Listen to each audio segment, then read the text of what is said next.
Welcome to the Lightkeepers Podcast. I'm Clayton Vandiver, your Lightkeeper, with the show dedicated to everyone who wants to get the most quality out of life that they can. We don't talk about the end of life here. We focus mainly on the quality of those days getting there. My co-host, as always, Charlene, our licensed clinical social worker certified in the state of Florida, and we invite you all to join us in this conversation this week about the typical hospital stay from start to finish on this episode of the Lightkeepers Podcast.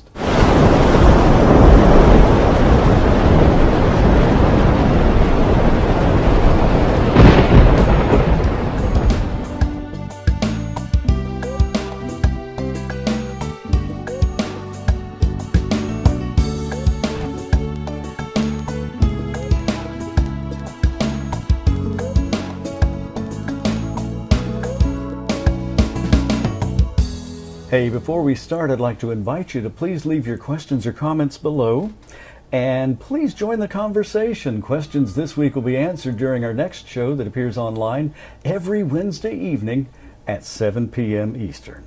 The Lightkeepers Podcast is an exclusive production of A Guiding Light Incorporated. We'll tell you more about A Guiding Light at the end of the podcast, but we don't have much time, so let's get right into this week's conversation. Charlene, thank you for joining us again.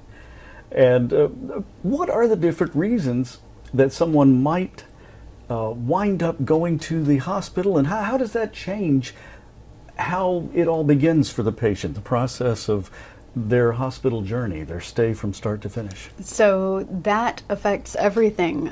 For example, if someone walks in the doors to the emergency room versus rolling in an ambulance makes a big difference. And what some people don't know, if they've been super fortunate in life, is that when going to the emergency room, obviously if you walk yourself in, you're not that injured, and most likely you're going to be treated and hopefully not hospitalized. But if you have to be brought in by ambulance, even with that, there are different levels. We talked about different levels of care. There are different levels of need when someone goes to the hospital, whether they're a standard admission or a trauma call. Oh, so the emergency room sort of dictates the direction that some of your care goes from the moment you walk in the door. Absolutely, absolutely, because if you walk in, then most likely you're going to be able to provide them with your personal information. They're going to have what they need. You're going to be able to tell them your symptoms. Versus, for example, if you were a trauma call, even with trauma calls, there are different levels. You have your tier 1, 2, and 3 traumas, and depending on what level of trauma you are, you may or may not be able to give them any information. No, that's true. That's true. I see a note here that sometimes the trauma call means you're not going to be undressing yourself, whereas that's the other times that you go to the emergency room, you might be asked to undress and get into the gown. That's the other big difference. If you take yourself to the emergency room, or if you come in by ambulance but you're not a trauma call, you pretty much are able to interact with that visit. You're able to kind of direct the show, so to speak. Okay. If you come in as a trauma call, then odds are the paramedics have cut off your clothing en route to the hospital. Okay. And hope you're not wearing anything that was really valuable. And by the way, this is why Mom always tells you to have on clean underwear, because I always wondered about that. You may not be the one removing them if you are taken in as a trauma call. That's a good thought. Now, are there different levels of trauma? Absolutely. Absolutely. Okay. So a tier 1 trauma call is basically if you have someone with a life-threatening situation and there's going to be an immediate need of severe intervention, possibly even immediate surgery. Okay. So for example, some tier 1 trauma calls that I've been present for is, gunshot wounds to vital areas. If you have an older person maybe taking blood thinners that fell and sustained head trauma, this is a potentially life-threatening situation. Of course. So that's a tier 1 trauma. A tier 2 trauma is less severe, but still very serious. may require surgery, maybe not immediately, but within a few hours. This is someone who's going to need a lot of intervention, but not necessarily life-threatening. So they might need to stabilize them first and exactly. This would do some tests. Perhaps this would run be labs, a bad car accident where you have someone who's really banged up, but not necessarily life-threatening.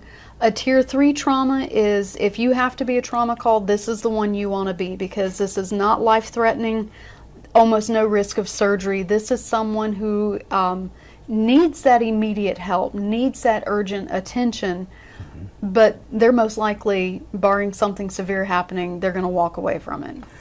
Okay, so we find ourselves in the hospital. Who are some of the team members that we're going to be meeting? So if you walk yourself into the emergency room, or if a family member takes you, you're going to be working with nurses, with a physician, definitely, and depending on if you need any specialty care, for example, if you need x-rays done, there may be doctors that see your chart and are involved in your care you may never see. The technician that reads those x-rays or reads the MRIs or the CAT scans. There may be doctors that your doctor consults with that you may never see. You may get a bill for them, but you may never see them. So some of the team you may never actually meet. Correct. If you are going to need care when you leave the hospital, then you're going to get to interact with a case manager. These are usually social workers or nurses who have additional training in setting up hospital discharges and coordinating care for when you leave the hospital. I was going to ask, what does a case manager do for you? What do they do for the hospital? So last episode we talked about different levels of care and if someone is discharged needing rehab, skilled nursing care. So your case manager is going to be the one who helps coordinate that and set that up for you.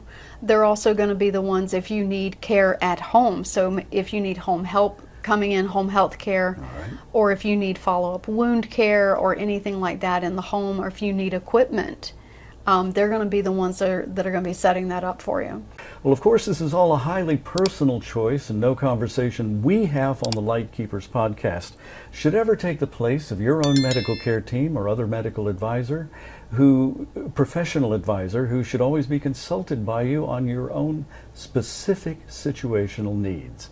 It's always good to be willing to talk about quality of life, because every single one of us will face some of these issues someday, either not prepared at all or very well prepared indeed. From joining us right here on the Lightkeepers podcast each and every Wednesday at 7 p.m. Eastern. The Lightkeepers podcast is an exclusive production of Animation Studios and is brought to you by A Guiding Light, a 501c3 nonprofit organization dedicated to education and information that allows informed preparation for living the very best life possible. The mission of A Guiding Light is to provide education for professionals and information for everyone else about life planning, available guidance, and counseling that helps individuals and their family navigate options that improve the quality of their remaining days. The organization is committed to training professionals through scholarship grants when needed, who will help you find the best information and options to meet your planning needs that are available in your area, so you can be aware of your choices, confident in your decisions, and at peace that you've made the very best decisions to live life on your own terms.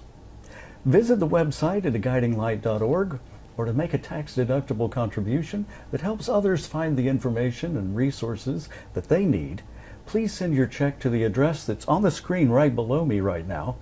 And we're so grateful for your support. Sincerely hope you'll join the conversation in coming weeks. Add your questions and comments below. Speaking of that, take a moment and hit the like and subscribe buttons right now. It is free. And turn on that notify bell so you'll catch every single episode. I'm Clayton Vandiver, your Lightkeeper. We'll see you next time.